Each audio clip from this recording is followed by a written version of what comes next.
আকাশবাণী আগরতলা স্থানীয় সংবাদ পড়ছি কৃষ্ণধন দেবনাথ। মুখ্যমন্ত্রী অধ্যাপক ডাক্তার মানিক সাহা বলেছেন, রাজ্যকে নেশামুক্ত রাখার ক্ষেত্রে রাজ্য সরকার জিরো টলারেন্স নীতি নিয়ে চলেছে। গতকাল আগরতলার উমাকান্ত একাডেমির মাঠে নেশামুক্ত ভারত অভিযানের অঙ্গ হিসেবে ড্রাগসের অপব্যবহার এবং অবৈধ পাচার বিরোধী আন্তর্জাতিক দিবস অনুষ্ঠানের উদ্বোধন করে মুখ্যমন্ত্রী একথা বলেন। মুখ্যমন্ত্রী বলেন, ত্রিপুরার ভৌগোলিক অবস্থানকে কাজে লাগিয়ে ড্রাগস পাচারকারীরা রাজ্যকে করিডোর হিসেবে ব্যবহার করছে। মুখ্যমন্ত্রী আরও বলেন, মাদক ব্যবহারের সাথে এইডস বিস্তারের একটা সম্পর্ক রয়েছে। সেক্ষেত্রে নো টু ড্রাগস কর্মসূচিকে এগিয়ে নিয়ে যেতে সবাইকে অংশ নিতে হবে। এই অনুষ্ঠানে মুখ্যমন্ত্রী পতাকা নেড়ে একটি বাইক র্যালি ও পদযাত্রা এবং উমাকান্ত একাডেমিতে একটি রক্তদান শিবিরের সূচনা করেন।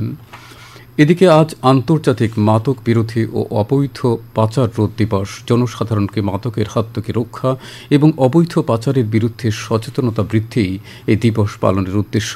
এই দিবসটি উপলক্ষে আজ সকালে কেন্দ্রীয় সরকারের নার্কোটিক্স কন্ট্রোল ব্যুরো রাজ্য শাখার উদ্যোগে আগরতলার হেরিটেজ পার্ক থেকে একটি সচেতনতামূলক সাইকেল র্যালির আয়োজন করা হয়। এই উপলক্ষে সকালে ইন্ডিয়ান সাইকিয়াট্রিক সোসাইটি রাজ্য শাখার উদ্যোগেও একটি শোভাযাত্রার আয়োজন করা হয়েছে।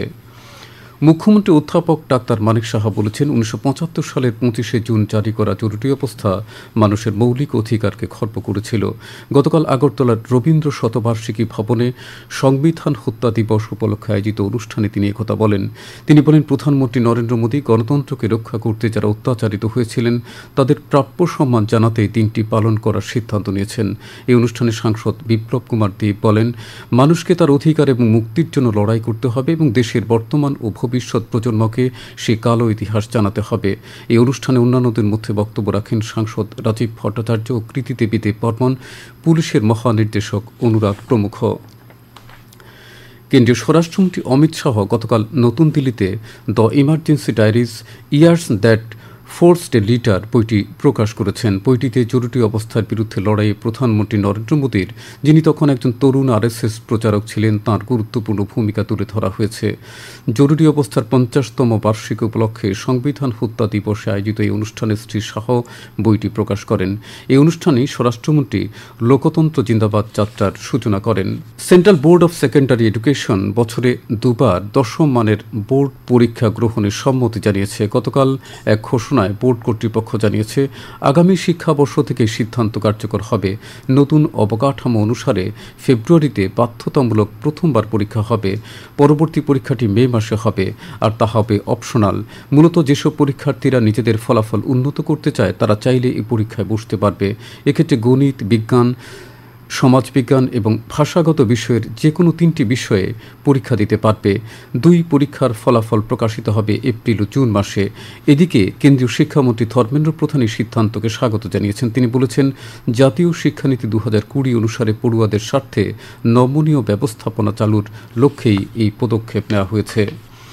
বনমন্ত্রী অনিমেষ দেববর্মা গতকাল খুমুলুঙে রাজ্যভিত্তিক গণবৃক্ষরোপণ কর্মসূচির উদ্বোধন করেন। এক পেড় মাকে নাম কর্মসূচির দ্বিতীয় পর্বে গতকাল বন দপ্তর সারা রাজ্যে 5 মিনিটে 6 লক্ষ বৃক্ষরোপণ কর্মসূচির আয়োজন করে। এই অনুষ্ঠানে বনমন্ত্রী পরিবেশগত ভারসাম্য রক্ষায় গুরুত্ব দেন এবং বন ধ্বংসকারীদের বিরুদ্ধে কঠোর ব্যবস্থা গ্রহণের কথা উল্লেখ করেন। এই অনুষ্ঠানে উপস্থিত ছিলেন এডিসির চেয়ারম্যান জগদীশ দেববর্মা, বিধায়ক মানব দেববর্মা, স্বপ্না দেববর্মা, প্রধান বন সংরক্ষক আর কে শ্যামল প্রমুখ। কেন্দ্রীয় যুব বিষয়ক ও ক্রীড়া দপ্তরের রাষ্ট্রমন্ত্রী রাক্সা নিখিল গাতসে গতকাল কৈলাসহর সার্কিট হাউসে পূর্বোত্তর সম্পর্ক সেতু শীর্ষক জেলার উন্নয়নমূলক কাজকর্ম বিষয়ে এক পর্যালোচনা বৈঠকে অংশ নেন।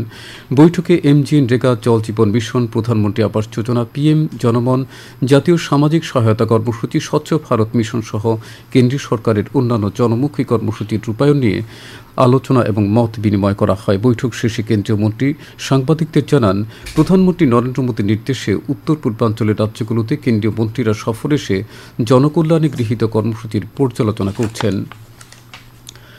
ত্রিপুরা ফুটবল অ্যাসোসিয়েশন পরিচালিত ঘরোয়া 2য় ডিভিশন লীগ ফুটবল প্রতিযোগিতার গত রাতের খেলায় ত্রিপুরা স্পোর্টস স্কুল জয়লাভ করেছে। উমাকান্ত মিনি স্টেডিয়ামে নৈশালকে অনুষ্ঠিত এই খেলায় বিজয়ী দল 2-1 গোলের শরৎ সংখ্যকে পরাজিত করে। আজকের আকাশ সাধারণত মেঘাচ্ছন্ন থাকবে। আগামী 24 ঘন্টায় রাজ্যের বিভিন্ন জেলায় বিক্ষিপ্তভাবে বজ্র বিদ্যুৎ সহ হালকা থেকে মাঝারি বৃষ্টিপাতের সতর্কতা জারি করা হয়েছে। আজ দিনের সর্বোচ্চ তাপমাত্রা 33 ডিগ্রি সেলসিয়াস এবং সর্বনিম্ন 26 ডিগ্রি সেলসিয়াসের কাছাকাছি থাকতে পারে। আজ ভোরে সর্বনিম্ন তাপমাত্রা ছিল 27.1 ডিগ্রি সেলসিয়াস।